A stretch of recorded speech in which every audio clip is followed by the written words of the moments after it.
When we started making the logbooks back in 2019, we just wanted to hear the stories of LGBTQ plus people all across Britain, but we didn't realise that we were actually building a community of listeners. So we wanted to say thank you for listening to us and with us. It means so much to us. For just £4 a month on our Patreon now, that's only £1 per episode. You can get all episodes of the logbooks ad-free, and you'll also join our inner circle. So you get to hear what we're thinking about and how we're planning the episodes. You get to chat with us about what might be coming up in the episodes. And it also continues to support us such that we can keep all the main episodes on the main feed for free for everyone all the time. So just go to patreon.com/AuntNell. There are moments that reveal who we are and who we're meant to become. For those born to lead, such moments call for a vehicle of equal distinction. Dynamic by design, uncompromising in execution, the Range Rover Sport was engineered for those rare individuals who demand the world and possess the conviction to claim it. When your time to lead arrives, you need a vehicle that rises to meet it. The Range Rover Sport. Exclusive offers available now. Explore further at rangerover.com. While every other channel is fighting for your customers' attention, podcasts are where they've already given it. No one accidentally listens to a podcast for 45 minutes. They choose to be here. They trust the voice in their ears. And when that voice talks about your brand, it doesn't sound like advertising. It sounds like a recommendation from a friend. Acast gives you that trust at scale. Digital precision, host-read authenticity, and performance data that proves it worked. Don't fight for attention. Buy it with Acast. Learn more by visiting acast.com/advertise.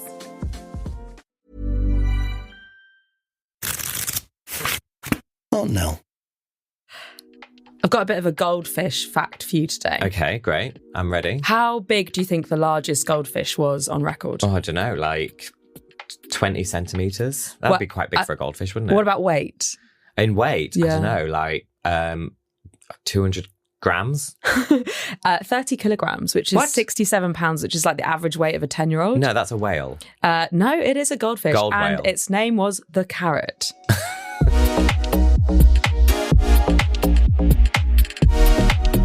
You are listening to The Logbooks. We are Tash Walker and Adam Smith. These are the stories of our lives.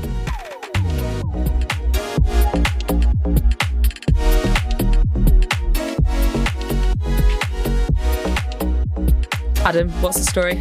I've been watching a lot of short films, Tash, Okay. because I have been invited to curate a program of short films at a venue, and listeners might want to follow us on Instagram for when we are able to announce that. Very exciting. And there might be more coming along in the autumn if it goes well. And yeah, so follow us on Instagram for that. And so I've been watching a lot of short films, and I want to shout out two really that because you can watch them online. These ones that are available to watch. The first one is on YouTube, and it's called Dandelion. The director is Fiona Obertinka, and it's from the USA, and you will love it because you love a bit of queer history. And it's just really, I do. It's really fun. I was watching it thinking, I don't know, I watch a lot of short films and a lot of queer short films, and they're often like, basically, this is my identity, the end. Yeah. Or basically, I had a hookup and it went wrong, the end. Okay. That's fine. That's fine. But I have seen a lot of these short films. And I was watching Dandelion and thinking at first that was kind of what it was doing and where it was going. And then as you watch it later on in the film, you realize, and it's about 15-20 minutes, you realize, oh, it's actually kind of way more interesting than I thought. But it's beautiful from the beginning, the way that it's made and shot. But then, and I was just a bit like, oh, this is quite a standard plot line of like someone helping out a young queer teen. But then you realize at the end something different, and it's really nice. Okay, great. Dandelion. Dandelion. And then the second one is called Sweetheart. The director is Luke Wintour and the writer is Alistair Curtis. And this is from the UK, and it's another bit of queer history. It's from the 18th century. Oh. And it's about a guy who gets caught cruising and also goes to a molly house, let's say that. And that's where all the queers used to meet. So, and it's kind of also like oldie worldy So I like that. And the guy who's in it is hot as well. So oh, nice. That's always ding, ding, ding, Adam. Yeah, exactly. Tick, tick, tick. So I've been watching these short films and I just wanted to, shout them out. Really. Cute. Well, I look forward to hearing more about your final selection. Yes. Should we have a little break? When we started making the logbooks back in 2019, we just wanted to hear the stories of LGBTQ plus people all across Britain, but we didn't realise that we were actually building a community of listeners. So we wanted to say thank you for listening to us and with us. It means so much to us. For just £4 a month on our Patreon now, that's only £1 per episode. You can get all episodes of the logbooks ad-free, and you'll also join our inner circle. So you get to hear what we're thinking about and how we're planning the episodes. You get to chat with us about what might be coming up in the episodes. And it also continues to support us such that we can keep all the main episodes on the main feed for free for everyone all the time. So just go to patreon.com/AuntNell. There are moments that reveal who we are and who we're meant to become. For those born to lead, such moments call for a vehicle of equal distinction. Dynamic by design, uncompromising in execution, the Range Rover Sport was engineered for those rare individuals who demand the world and possess the conviction to claim it. When your time to lead arrives, you need a vehicle that rises to meet it. The Range Rover Sport. Exclusive offers available now. Explore further at rangerover.com. While every other channel is fighting for your customers' attention, podcasts are where they've already given it. No one accidentally listens to a podcast for 45 minutes. They choose to be here. They trust the voice in their ears, and when that voice talks about your brand, it doesn't sound like advertising. It sounds like a recommendation from a friend. Acast gives you that trust at scale. Digital precision, host-read authenticity, and performance data that proves it worked. Don't fight for attention. Buy it with Acast. Learn more by visiting acast.com/advertise.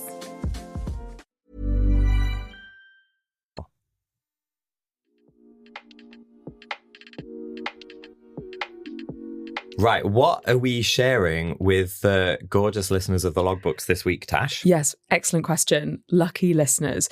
So for a long time, Adam and I find things in archives, and then we spend a lot of time trying to get funding and doing lots of research to bring these amazing archival finds, which have often been hidden, censored, all of the language that we use to describe them. But we basically want to be able to shine a light on them, allow people to understand this history more. And what we're going to bring you today is a very specific archive, which comes from Press for Change, which was a lobbying group that brought about the Gender Recognition Act.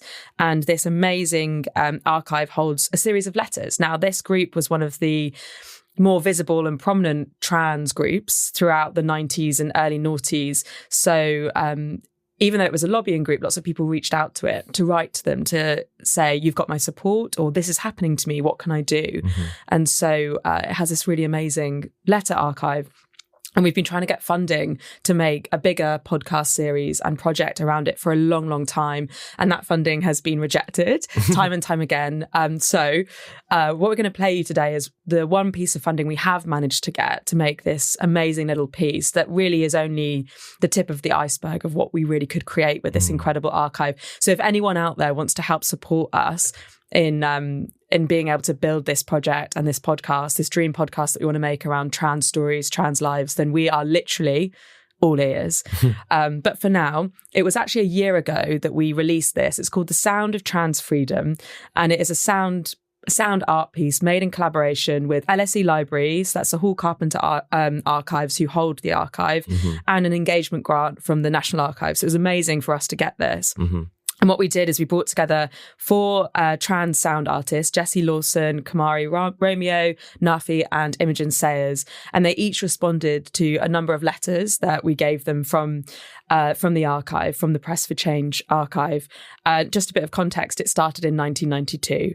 And so what they did is responded to them, and then I stitched it together with some of the music, which Naafi made, and turned it into this I think, and I know you agree, Adam, really moving and very beautiful letter almost to our trans siblings of the past, future and present. And with everything that we've been going through over the last year, it just feels like it's so important to be able to hear these stories and give a platform for them.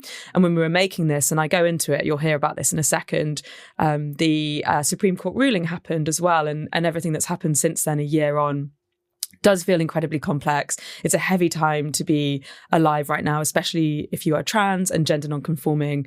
But this is an amazing piece of collectivity, of collaboration, and also hope, I feel. And so with it being July, in the lead up to Trans Pride this weekend, we are re-releasing The Sound of Trans Freedom on the podcast, on the logbooks. Because the world these letters were written in hasn't gone away, and we have to get louder. So we hope you enjoy. Yeah. So it's available on SoundCloud and on YouTube already. Yeah. It's a fully open, freely available thing. We can put the links to that in the show notes. And today we're just going to play it out in full on the logbooks. Yep. Okay, let's listen. I'm Tash Walker, a queer, gender-fluid writer, audio producer, and one of the founders of Aunt Nell. Aunt Nell is a production company that works across time to honour voices that are excluded from history and shape stories that reimagine the future. This is The Sound of Trans Freedom.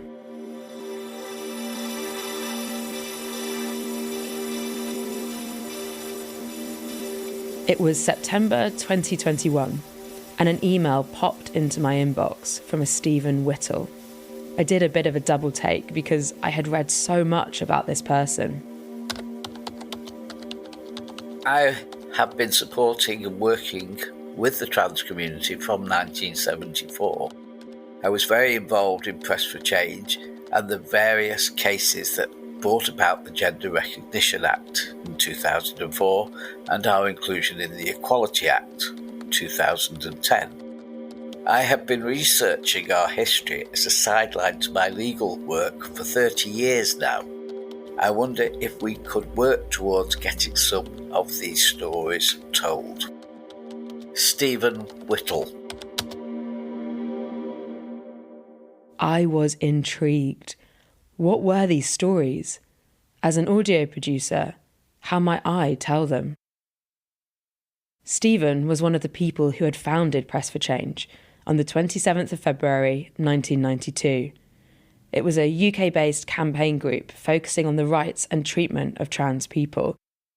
Their stated aim was seeking respect and equality for all trans people in the UK. Press for Change led the campaign for full legal recognition for transgender people living in Britain, including the right to marry, to be entitled to privacy about medical history, and a right to equality. Press for Change's archive now resides at the Hall Carpenter Archive at LSE, and it includes a number of letters from trans people and others looking for help and support. The stack of letters is a community of sorts, and it reminded me of the poet Joelle Taylor and what she had said. Collectivity is the antidote to cultural fascism. And she's right. It's collectivity. It's community. It's our ability to imagine and dream as trans and gender non-conforming people. This is how I decided to tell the letters' stories. I asked 4 trans sound artists to spend time with the letters and Press for Change's archive and craft a response to what they found there.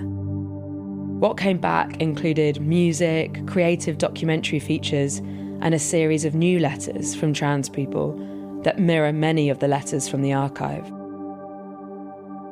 We were all living in a powerfully transphobic atmosphere, and in fact, as the artists began responding to the letters, a Supreme Court ruling set trans rights back decades. The old letters felt so alive. It was as if they had been written today, not in the 90s. But we are still a community, a trans community whose voices, creativity and imagination will not be censored, like many of those we found in the archive.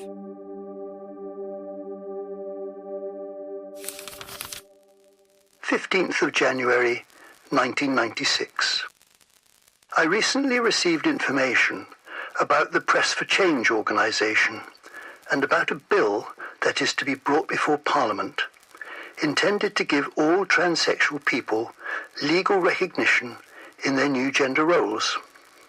Well, I am a person of no sex or gender. If this bill is passed, how would it help, if at all? Would this bill enable me to get my birth certificate and other legal documents changed? Or is it just for males and females? If the bill is passed, and I could have documents changed, would I only be able to do so if I were to have medical or surgical treatment to provide some kind of medical evidence?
That was made by Naafi, one of the sound artists, after reading and reflecting on the letters.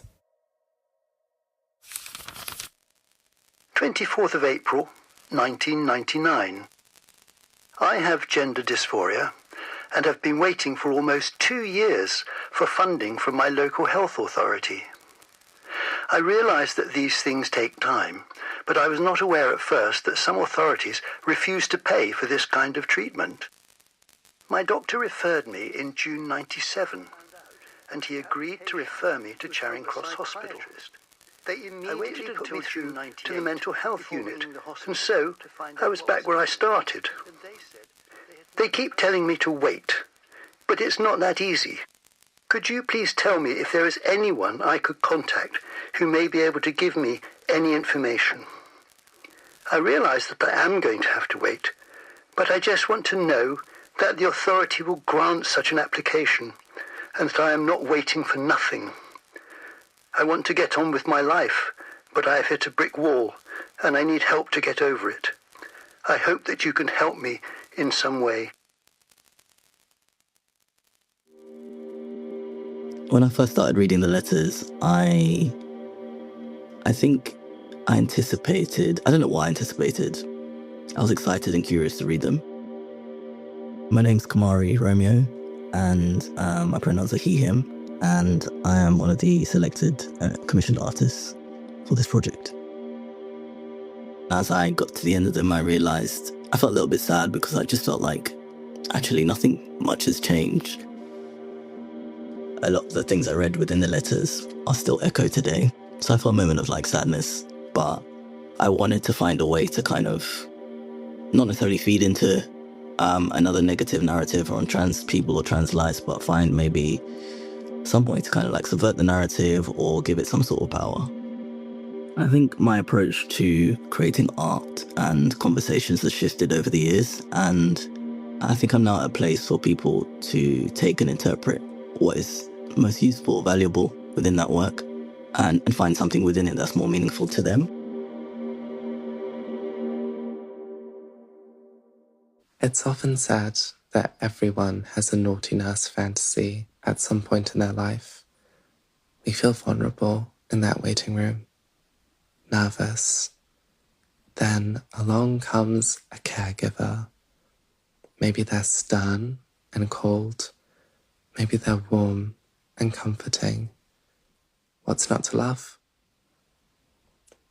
While the image of a beautiful female nurse, clothed in a tight white dress and snapping the cuff of a pair of latex gloves, is burned into the public consciousness as a sex symbol, the reality of medical care is far removed from the mass-produced, fancy dress costume labelled sexy nurse.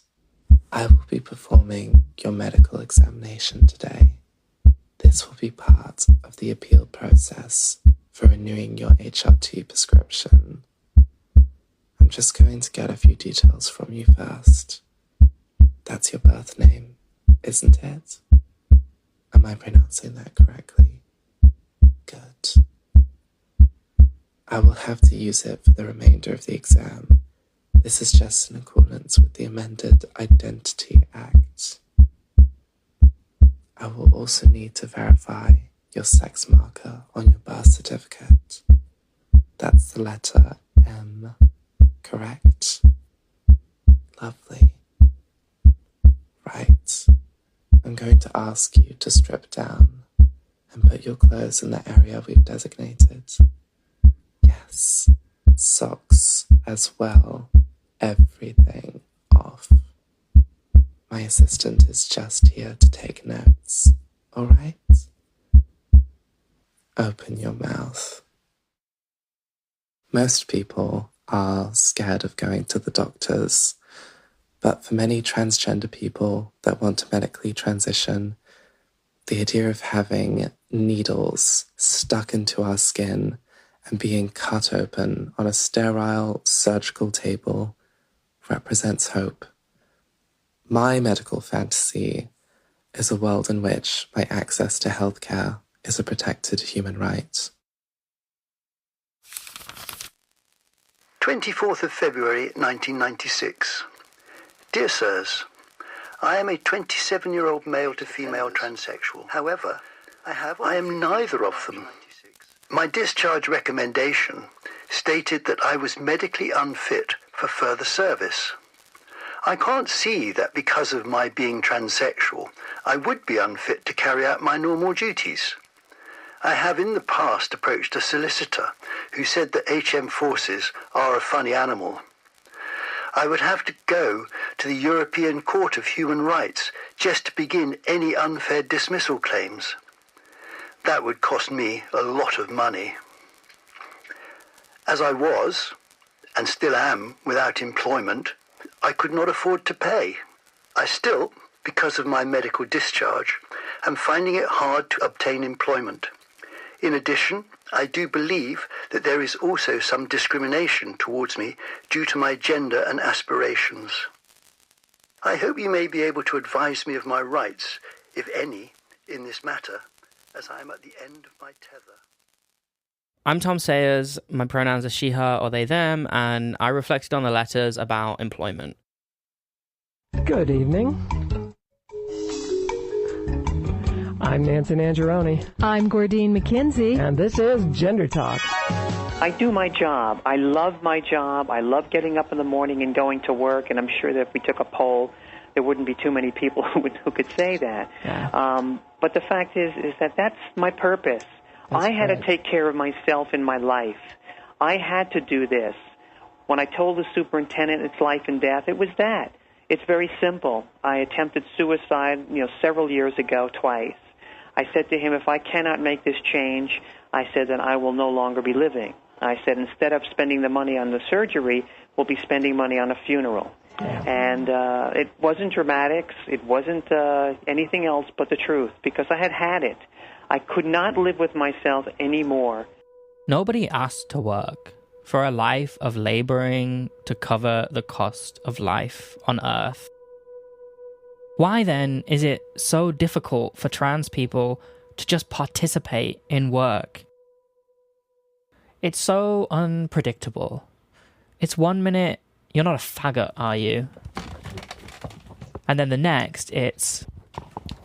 The important thing for me is that you feel empowered to request and ask for and create whatever it is you need to feel like you can do your job to the best of your ability. That's my job, right, as a manager, to do that for everybody.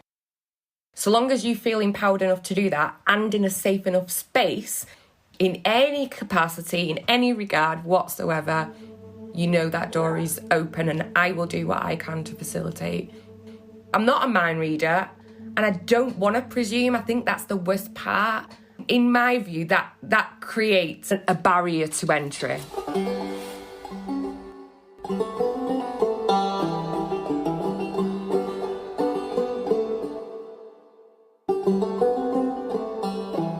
Do you value me as a worker? Do you value me as an artist instead of someone who's just there to check a box off? It took me about 18 months in the job before I kind of got the courage to tell people. It was actually the trust that I worked for put out a comms for, I think, International Non-Binary People's Day. And they put out this little email to everyone in the trust and a little paragraph about, like, what does non-binary mean, blah, blah, blah. And I think I saw that email and I just thought, like, right, well, I better, like, piggyback on this. So I asked my line manager to share it around. And then no one kind of spoke to me or emailed me or anything about it. But then people started using they to refer to me in emails and stuff and in meetings, and I just felt so, like, relieved about that, and just so, like, glad that people were actually doing something about it. Because I think, to be honest, one of the things that put me off coming out at work for so long was the fear that people would just continue to call me she and her which would just feel so much worse because whenever that happens, it just feels like someone's just doesn't care at all about you. When I first started playing with the idea of medically transitioning, I remember being so foolish and naive to revealing aspects about my trans identity to my employers. And looking back, the advice that was given to me oftentimes was really upsetting about how I need to embrace being masculine and how I shouldn't strive for femininity because I am naturally a masculine person. One of my employers essentially told me that because I am a gay man, I can get farther in the fashion industry despite saying multiple times that I didn't identify as a gay man. Sometimes in the environments I'm placed, I don't feel as though the people around me believe it when I say that I am a trans woman. I know for a fact some people in the back of their heads are just saying she, her as a form of respect. I'm not going to say respect. I'm going to say obligation. How can you demand respect when someone's denying your very existence? What do you do when you want to work, but no one's giving you a chance?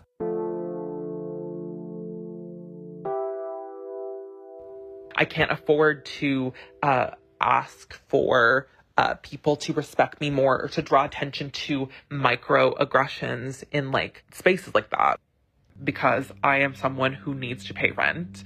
I found myself really ignoring disrespect that I was facing. Being at work is to be out of place, away from safety, somewhere we can't just be.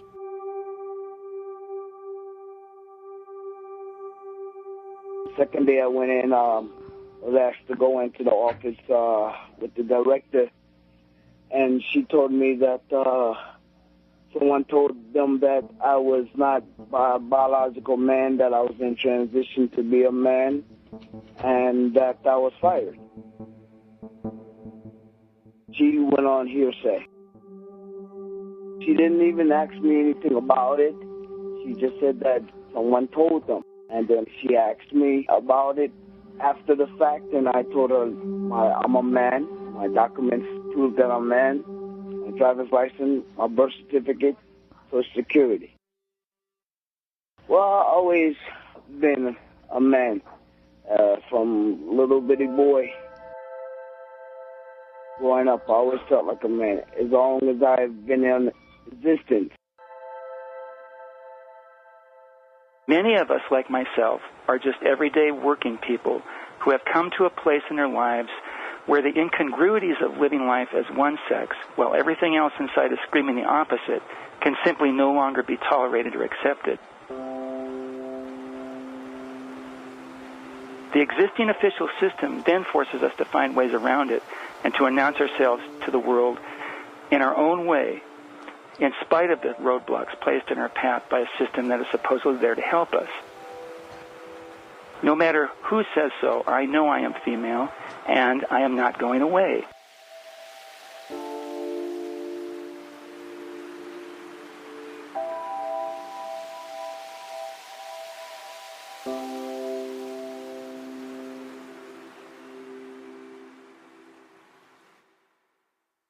I was aware of my own personal voice as a trans man and a trans masculine person. I didn't know what the content would be in terms of the letters that I shared. So my approach was, I was reading the letters in the archive. After you read it, you're kind of left with lots of questions about were they ever responded to? Did they get the treatment? Are they still alive? Where are they now? What's happened to them? I thought a way to connect the past to the present is to give trans people the opportunity to speak back to the services in the here and now. The brief that I gave to the people that I asked within my network was, don't censor yourself. If you want to swear, if you want to cry, if you want to, write a romantic letter, think about some of the experiences on your journey. And if you had the opportunity to either go back or even now to say something that would make a difference, what would you say? Why am I bothering with asking you for help again? It's probably every third line in my fucking medical history. When I first told you I didn't want a womb, I told you that I also didn't want to be alive. And neither were taken seriously. I want to live now. I've worked really hard on myself. I've paid for the psychiatrist. I paid for my medication. It's been years and I found labels which bring me peace, people and love. And I still don't want a womb. I still feel like I could be the dad. I want it gone. I'm genderless. You tell me I have really big thighs for a female. That's why I get pain in my legs. I'm very muscular for a female. I've probably got a lot of testosterone for a female. Excluding the tea that I did take in secret for a while. I wish I could have spoken to you about it, but I can't. You rip away my non-binary identity repeatedly to treat me as a black woman because it is convenient. You can tell me that I'm really, really strong and you can leave me as another note in the system. I was hospitalised 3 times before I received mental health support. I've been saying I don't want a womb for even longer. Things are so different now, and I'm so successful, I guess. I forget. I look at the mirror and I feel a peace with my body. I feel happiness that I haven't felt ever. And then every month I am reminded I am still dysphoric. Every month I am at mercy. And every month I am reminded that I still want a fucking hysterectomy. Or maybe we could just have a conversation. But again, I receive a request to do a mental health form.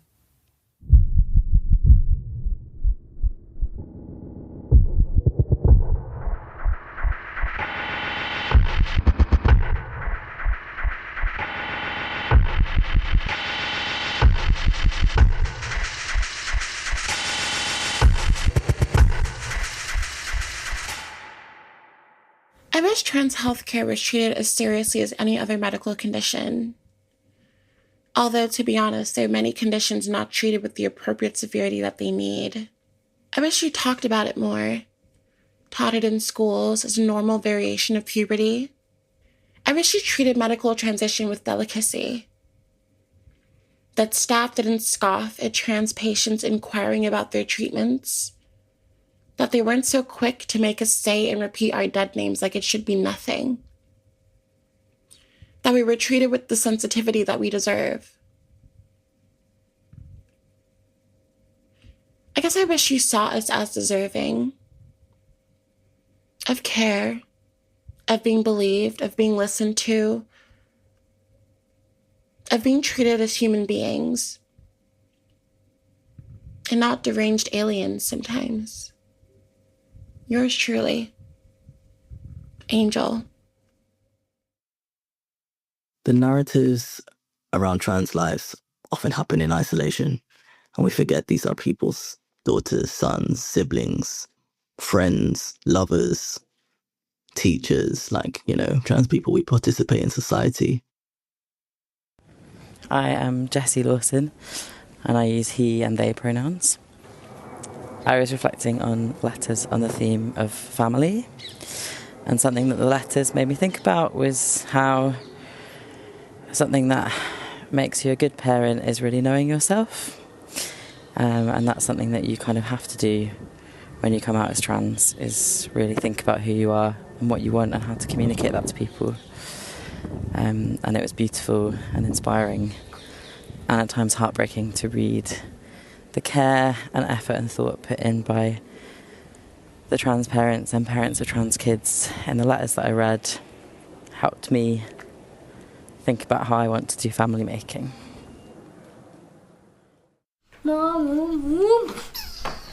One day when you were 2, you were sitting playing with your dolls, and you realized that they might be hungry, like you often are. You thought, I've got a great idea. And your idea was to go outside, pick some leaves from the plants, and you got a little stone from your little bag of stones, and you crushed the leaves into a bit of a pulp, sort of like applesauce vibes. You spooned the green gunk into your doll's mouths. It felt like you were doing something that was a purpose, and you were good at it, when maybe you were not good at anything else in life. And that's when you knew. You're trying to become a parent. You have for years at this point. But time is a construct in queer land, so it could be 5 years, or it could be 2 months, who knows. You feel ready, unlike maybe before, where maybe you oscillated between ready and apprehensive, mostly because of the state of the world. It's really rare for queer people to conceive by mistake, so people tend to have put time and effort into making that decision. Things you need to become a parent: time, patience, resources, like how to work out when you're ovulating, and how to work out when you see your sperm donor, and where do they live, and how do you be at the same place at the same time. Capacity. A sperm donor, did I say that? Yes, I did. You put so much time and effort into wanting a child and then having the child, that when you have the child, you're really there. A want and a will to do it.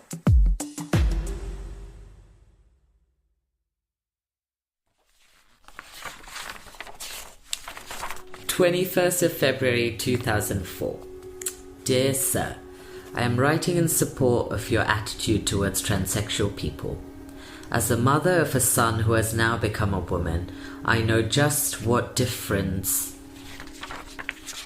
it has made to her and to our family. X's decision to change has drawn us all closer together.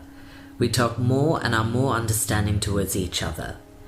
X herself is very happy and relaxed and a joy to be with. It was not always like that. You're amazed that this is written in 2004 but could be written right now. You love this mum. Most cis people like this mum.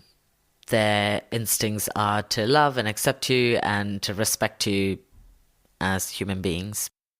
And it's easy to forget when you're surrounded by this political landscape of anti-trans rhetoric.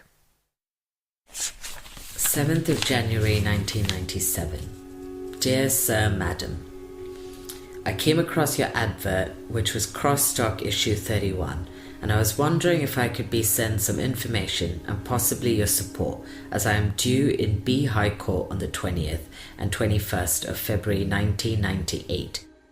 I am fighting for my right to have access to my 2 children, H, aged 5, and S, who is 4. When I stand up in court, I am fighting for my rights as a parent and as a transsexual. I have been told I must appear as a man in court and for contact with my children if I am granted access. I refuse blankly 100% to appear as something I am not, and I have fought for 28 years to be the woman I really am. I will be fighting to see my children so I can appear as a female and their loving parent. That's so sad, and also feels like potentially was a reality for lots of trans people, and has caused lots of trans people to choose between their parenthood or their transness, either where they've got children already and the fear of losing them has kept them from coming out, or the other way where coming out has been you've lost the access to be able to do it. And it doesn't make sense because most of the parents you know who are trans are the best parents you know. And you can't imagine how a parent that's not happy in themselves would be a good parent to a child. So it doesn't make sense for the court to try and make this person be someone they're not.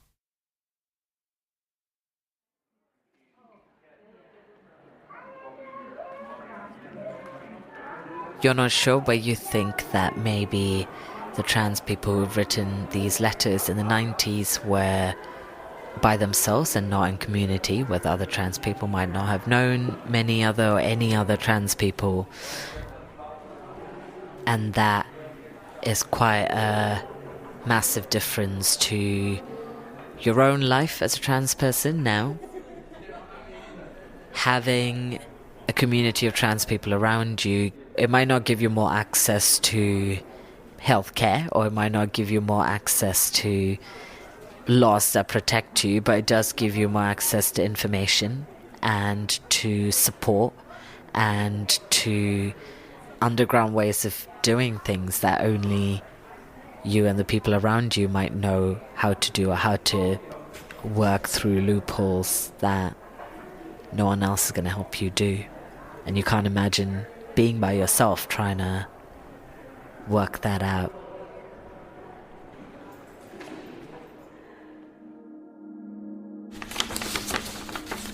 Okay. 29th of November 1995. I would be happy to help further the cause via television or whatever if it will help younger transsexuals to get through it quicker. 17th of November 1998. There may be others who come along after me. I'm making a stand for them as much as for me.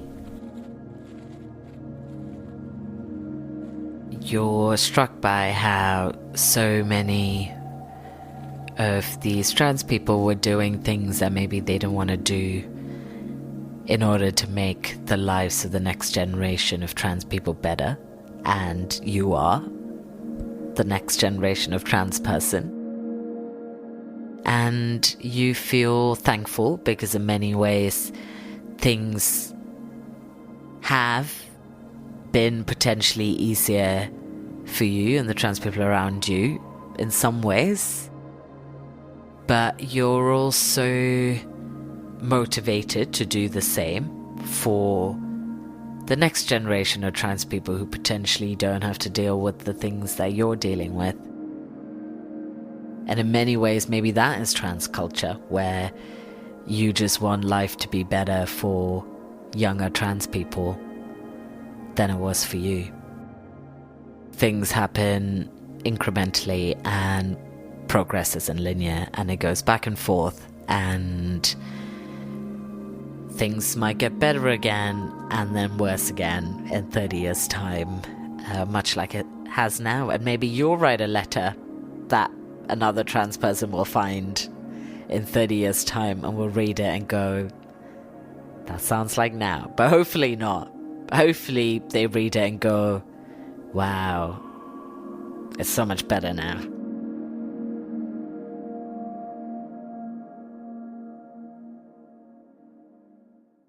Dear NHS, as the child of a trans woman, I can observe from the world around me that many political figures are cruel and unforgiving to the trans community. The Supreme Court's new judgment on trans rights has proven that transphobia is shared across some of the higher political figures. As a Year 8 student, I can say that some parts of biology are vague, beautiful and changing. My parent has had several medical procedures over the years that have made her feel comfortable in her own skin and brought her into new communities. It has made her so much happier, and I can see its positive effect on her. My parent is a writer, and she has made lots of shows expressing trans joy, and we even did a show together with the moral that you can be whoever you want to be, and things might seem more different on the outside than on the inside. I think that people who are transphobic probably don't have a trans person in their life, or maybe even see things online that might make them feel like it's okay to say horrible, unjustified things to trans people, and slurs that insult trans people are definitely being used more recently. My parents' medical transition hasn't actually impacted me much. I'm just happy to have a happy parent. People sometimes might think that medical decisions like these are rushed or not fully thought out, especially for young trans people, but I've witnessed how long the process can take and how much thinking goes into making that decision. It can take years of thought and consideration. If I could change one thing for trans people, I would make trans people more equal and accepted by cis people. Best regards. 17th of November, 1998. There may be others who come along after me. I'm making a stand for them as much as for me.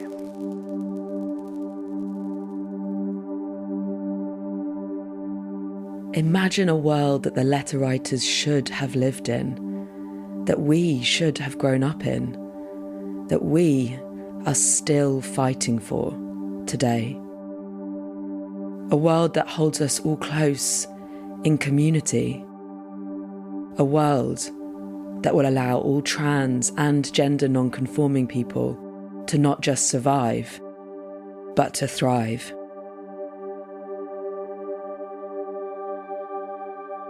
The sound of trans freedom is dedicated to the trans and gender non-conforming siblings we have lost. We remember you every day, and we carry you all in our hearts.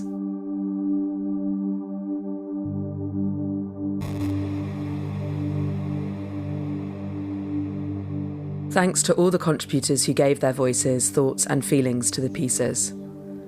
The Press for Change archive letters were read throughout the piece by Serena James, recorded by David Pye.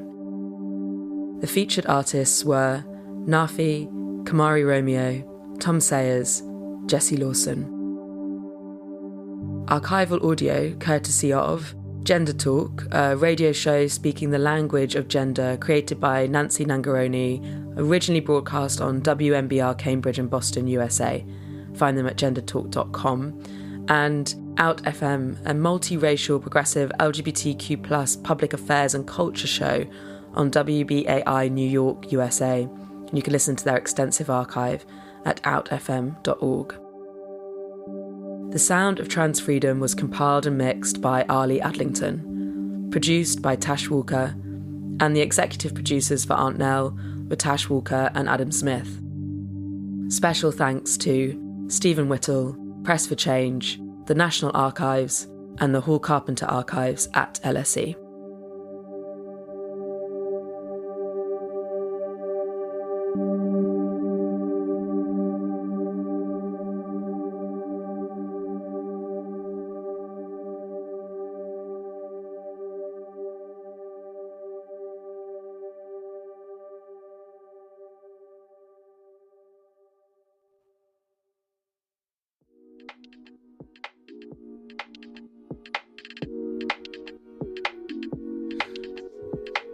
Wow. It's been a year since we made that, and listening back, it's still really powerful. I'm really proud of Aunt Nell that we made that and got those people together and you to to like put it all together. It's really powerful. Yeah. It's great. It is very moving, isn't it? It's still a year on. I hope that we can continue building that, because it is just that one piece, and we wanted to make a full podcast series using that archive. So hopefully we can. And you know, every time that people subscribe to us on Patreon helps us in what we're doing. So that can help too. Yeah, totally. And I'm going to be at Trans Pride this weekend. Right, yes. Everyone in London, who's around, hit us up. Let us know if you're going. It's going to be a really important moment for us to get together and feel united, I think, right? There's a lot going on right now, and I think that one person shouting is quite loud, but if we all whisper in our thousands, then that's even louder. And Trans Pride in recent years has felt like so much more alive and powerful than like the normal mainstream Pride that happens in, you know, earlier in July. So it's been really, really nice community vibes, totally, and power and everything. So it does feel that. Let's hope the weather holds out.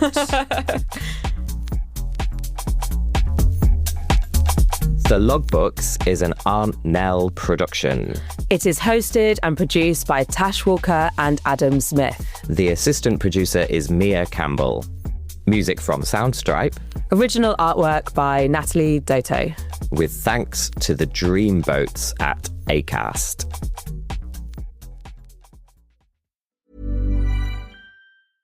There are moments that reveal who we are and who we're meant to become.